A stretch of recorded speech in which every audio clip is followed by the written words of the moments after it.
Marijuana testing and state legislation over labeling requirements are resulting in better weed for the recreational user, but restricted access for the medical patients that genuinely benefit from its medical properties. Even though people have been purchasing medical marijuana for around a decade, the states actually never mandated testing until it was approved as a recreational drug in 2013. It is safe access that is being traded for a taxing boom? Well, it seems.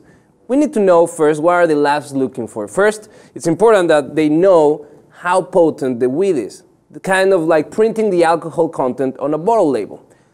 Nick, we're facing this situation where, yes, now that we have recreational marijuana, we need to treat it as a consumer product. We need to test what it's in it. First, for potency, because we had, in Colorado, they had some cases where out-of-state tourists were coming and they were eating brownies and they were getting sick because it was too strong for them. So now they're, by law, they need to say how strong the weed is. They should. And it's okay. And I like that. Yeah. They also are looking for fungus, traces of butane, anything that might be harmful for you. But the thing is that at the same time that we're seeing these labeling requirements, we are seeing a push by some state legislators to make the recreational marijuana market the prevalent one over the medical marijuana dispensaries that are out there, which is scary in two ways. First, the growers are making this very potent weed, almost 40% of THC, which is what provides the high. The other component of marijuana that is actually beneficial in the medical level is the CBD. You can't have both. And I have a quote by one of the main researchers that are doing the testing, and she says, they kind of counteract each other. You have these artisan growers that have been focused on crossbreeding for THC, and they've been losing the CBD. And that was Mary Meek, the director of this institution. That's on one end. On the other end, we have these laws, state laws, like in Washington, the 502 initiative, that is saying that all of the dispensaries, they have to close down and become recreational marijuana stores.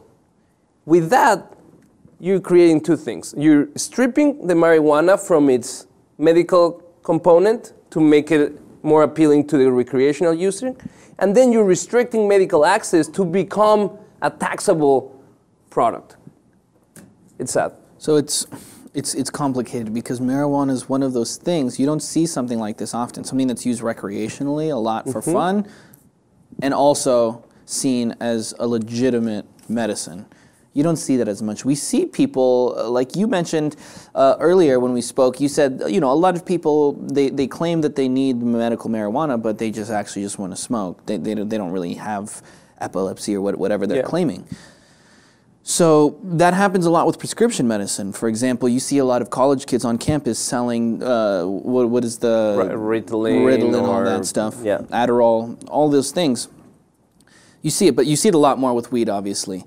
As far as the labeling of the weed, that's just something that will come. We've never dealt with making it commercialized before, so it might become around. It is a good thing because we just saw a study not long ago that linked psychotic diseases of the brain are directly linked to high potency marijuana.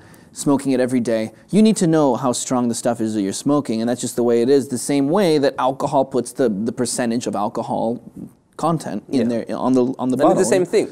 It's the exact same thing. The sad part is that they're stripping the medical aspect of not only the biology of the plant by growing stronger strains of THC up to 40%. That is almost 3 times more than in the 80s. And I have a quote from Carrie Boder, a medical marijuana patient and activist from a national group called Americans for Safe Access. And she says, the whole problem with this conversation is it's being run from the perspective of how do we make sure the 502 businesses are successful, not how do we make sure patients get what they need. We're not having an honest discussion about what's really at stake here. And I think she's right. I agree with her that what we're facing is, obviously, we are seeing the numbers of revenue that the states are recouping from the tax in marijuana, in recreational marijuana. It's good to know that medical patients do not need to pay these taxes. So it's very convenient now to say, let's merge both initiatives. The one that we placed 10 years ago because of the medical properties, that's not really, we're not getting a slice of that cake. So let's turn all of that into the cake that we actually get the most profit of. And the patients now, they need to get on a register list. Now these 200 dispensaries that are in Washington, medical marijuana dispensaries, they need to close down, and there's only now 10 certified stores. So the access is limited because it has to comply not being close to schools and all these location restrictions that the dispensaries, the medical dispensaries do not have. So what we're seeing is that to profit from the tax, they're restricting the access for the people that allegedly need it the most. So we want to know, what do you think, what is your take on this issue? Do you think that the governments are going to start taxing marijuana for their profit and stripping those who need the most access to the plant? Let us know what you think in the comments, and if you haven't, subscribe to the Lib TV.